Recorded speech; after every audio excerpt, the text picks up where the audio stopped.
There was a day at the Dacia head office where a bunch of people went into a meeting room and had to decide the new name of the follow-up, the bigger version of the Duster. And after a long deliberation, they came up with the Bigster. Slightly questionable name, but it is an interesting car nevertheless. My name is Peter, this is an Autogefühl video. Thank you for tuning in, and we're going to have a look at this Bigster and see what is what. For the keen-eyed among you, you might notice that this shot is a little bit different than you're used to, and that is correct, because usually I shoot these outside shots on this DJI Pocket 3 camera, but now I'm shooting it on the DJI 360 camera. It gives me a bit more creative freedom on what to do with the shots, and I want to see if this is something interesting that I can use more often. So do please let me know in the comments below at the end of the video if you like these kind of shots or not, or if I can use them in a different way, because the inside shots I will do with that same camera as that you're used to. Now back to the car. Luckily Renault gave me the spec sheets, which is something I really appreciate from the Renault press team, because it saves me an hour of going through the configurator to decide which color blue is on the car. And I know that you guys in the comments are always very precise when it comes to those kind of things. So we have the Bleu Indigo color here, quite nice I think, very stylish. The car itself is the Dacia Bigster Launch Edition Hybrid 155. So it's the 155 horsepower hybrid powertrain, and that brings the total of this car as it sits here, including that spare wheel, to 39,200 euro. That's still a lot of money, but there is already a Bigster for a lot less money, and I think you do get quite a lot of car for your money. So let's dive in together and see what's what. Now, once we're in the Dacia Bigster, it is a very familiar Dacia environment. So that means several things. First of all, there's a few very nice things that they borrowed straight from Renault. So for example, the buttons, the real buttons here for the climate control, the personal profile button over here, and things like the window switches and the steering wheel. So that's all just straight from Renault, straight copied, put a Dacia logo in the middle. Everybody is happy. And those are quality items that I can really appreciate in a car like this, because it is a car made to a budget, but why not borrow things from the other company? Makes sense. The fact that this is a budget car is something you do really notice in terms of the materials. So first of all, everything here is gray, several shades of it, but everything is gray. And there's no denying that there are some very nasty plastics, like here on the door, for example. That's just horrible. But that said, that is something you have to expect and have to learn to deal with when you're looking at this kind of price point for this size car. So I'm not going to complain about that too much. It is what it is. It is what makes Dacia cheaper. By no means it feels cheap in general in here though. Like, everything feels solid, well put together, and very usable, which is important. So starting here with the window switches and the mirror switches, those are things that I really appreciate. Simple analog 4 buttons and a little joypad for the mirrors. It's just simple, the way you want it to be. And the same goes for the steering wheel. It's nothing shocking, but everything works. Everything is real buttons. No touchy swipey in the whole cabin actually. So, you know, it's functional, it's sort of elegant, and by no means it feels cheap. So that's great. We got real stalks behind the steering wheel and several buttons here on the side, among which that personal profile button for the driving aids. We got an eco setting, an e-safe setting, so that's nice with this hybrid powertrain that you can press those buttons directly without having to fumble in the menu. The menu itself is of course displayed on the central display, nothing to write home about there. It is perfectly workable though, but it is by no means a very fast system. It is basically slow, especially compared to the modern Chinese systems. This is in a completely different category. But we have Android Auto, we have Apple CarPlay, so that's probably what you'll use most of the time. And it's perfectly workable, again, for the price point. No issues there whatsoever as far as I'm concerned. Same goes for the driver's display. It is, again, nothing to really write home about, but it is perfectly workable. It's super bright, it's clear, it has all the information that I need. And I think it creates a nice cockpit atmosphere here for me as the driver, with my screen set just so. That nice look over the bonnet with the grooves in it, sit nice up and high. All round, it is a pretty good place to be, I'd say. That goes for the seats as well. They're made of a sort of wetsuit material. I'm not really sure what it's called, here in this gray. Again, gray. But they're perfectly comfortable, not too much support or anything, but even for a semi-longer journey, yeah, I can definitely get comfortable in here. Next to the display, we have a phone holder, which is part of Dacia's ecosystem of accessories that work with this clip system. Those attachment points are throughout the car, and you can attach anything from a phone holder to a tablet holder to coat hangers. And there's even whole Reddit threads about people that are 3D printing their own accessories with this connection.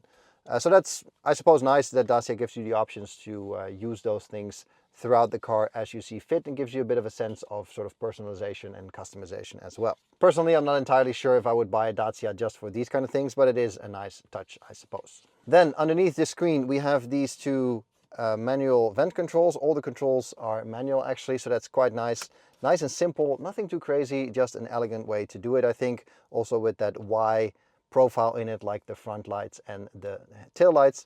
And underneath we have those Renault Klima control buttons, real buttons, nice and simple. Again, that's the way you want it to be. And then we get to the central tunnel with the gear stick, not really the drive selector in it, RNDMB. So you can even set it on the regen setting for a bit of extra juice in the battery, and a parking button. Not really sure what this transformer-like profile means or what it's for, but it's there. Here my phone is on a little slider that is rubberized actually, so that's actually nice to put your phone down on if you don't want to charge it. That opens a little cubby with cup holders, but those cup holders are removable, and this doesn't work because this is just hard plastic, so there's no rubber in it or anything. So if you put your cup in here and it sort of fits snugly, then every time you lift your cup, you pull this whole thing out, because it's not like it's firmly attached or anything. So this you can throw away as far as I'm concerned, but then you don't really have a cup holder, so that's too bad. There's a little cubby though, the key is in there for detection, and we can open this bit too, and then you have another cubby for car papers, accident forms, those kind of things. And that is all, because there's no storage underneath. There is a glove box though with an actual normal lock, so no buttons in the screen or anything. And that is the cabin as far as the front goes. I'm sure you've noticed the panoramic roof. It's actually quite nice that all this grayness is lit up a little bit by the sun overhead. It really creates a lot of extra light in the front, but especially in the rear I think it is a necessity. Because the windows are relatively big, so that's okay, but it's with this kind of levels of grayness, it is nice to have all that extra light from above.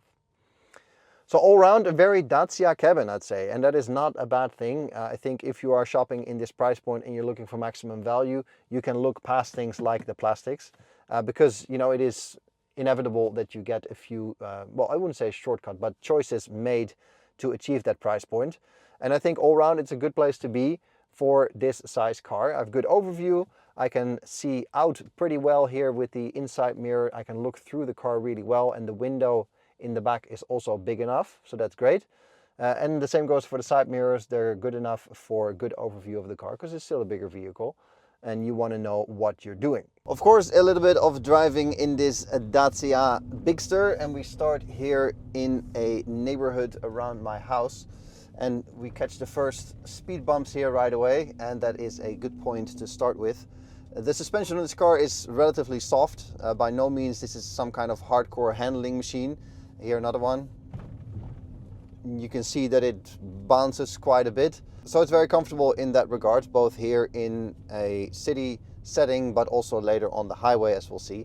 And that's actually quite nice, and I think that's what you want from a car like this, because by no means this is going to be some kind of handling machine. Lack of power, of course, but also the size and the weight and the height of the car don't invite you for any kind of sort of serious steering work. That said, it is perfectly fine to place here in a city setting. Obviously the size of the car comes in handy because I sit relatively high. I have a lot of glass around me. I have good overview over the grooves in the bonnet, and it's actually quite pleasant to drive around, relatively easy to place despite its size, because it's a big car but it's not a huge car. I've said that outside too. It is a size vehicle that allows you for a lot of space inside, as we saw, but also gives you the options to still drive it in a normal parking garage and in a normal city setting. So as far as that goes, I think this kind of size is a perfect sweet spot.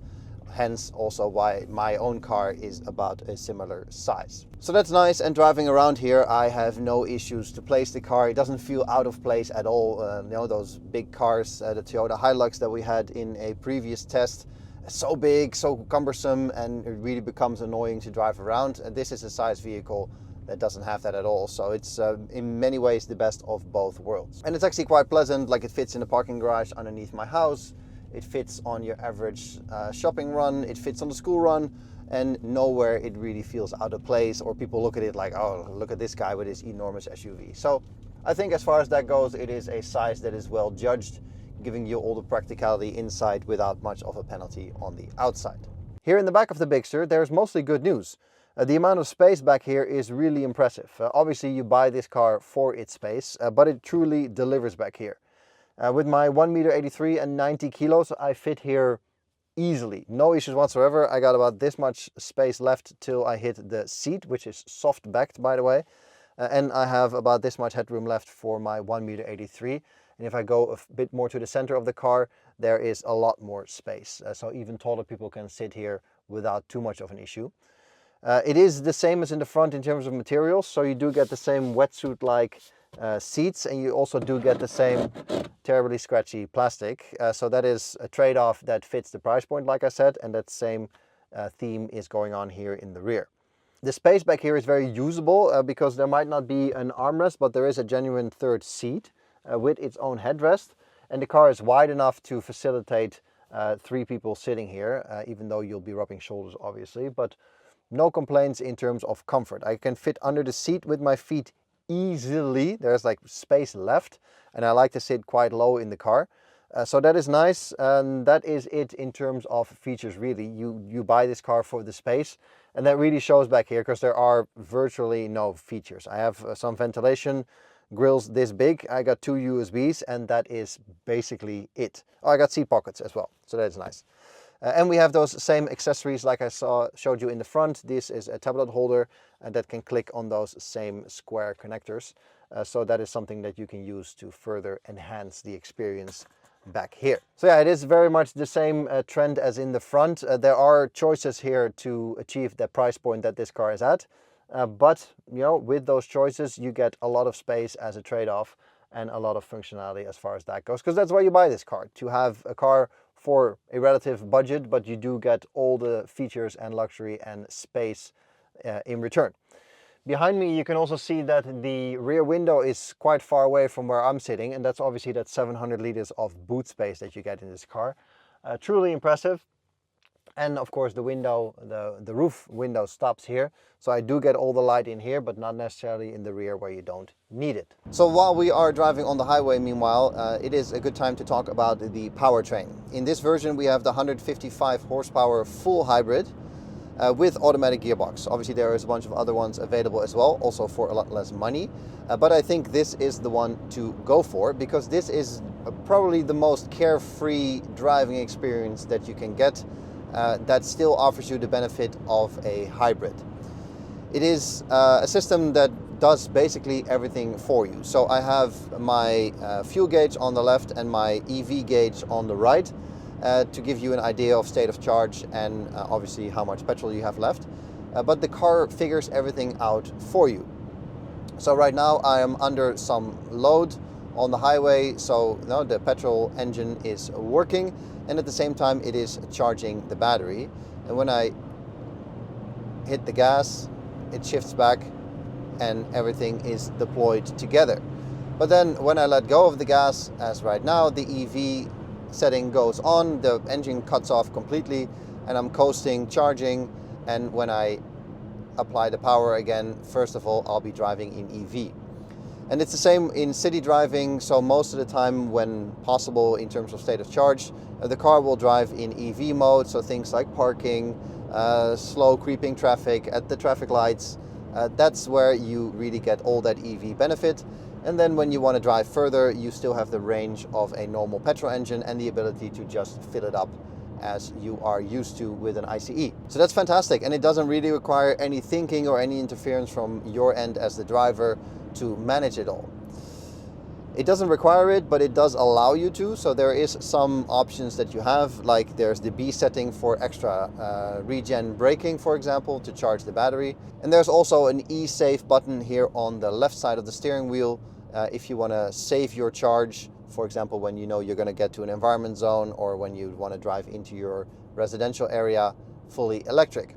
So that's really great. It gives you the option to do something if you really want to. If you don't, the car figures everything out for you. And I think that's a nice combination, especially for people that are making the transition from ICE, pure ICE to EV potentially, or people that simply don't want to or are unable to drive a full EV.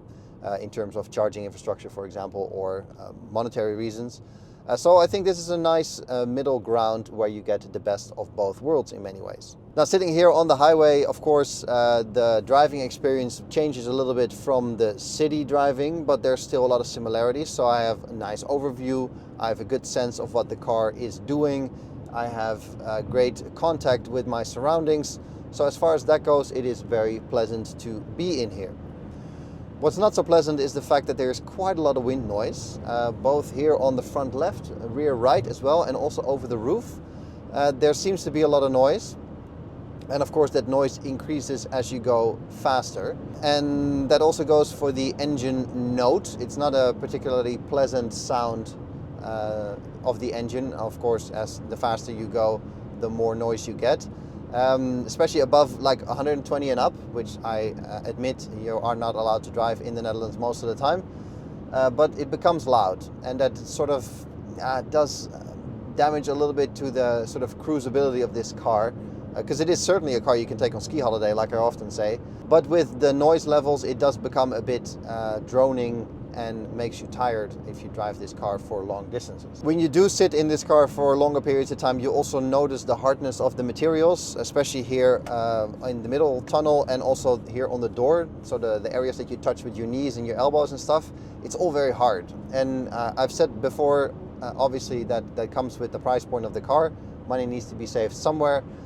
But that is where you notice it. The seats are actually fine, nothing to really write home about, but they're okay for medium long journeys. But you really notice those points where your limbs are touching the car.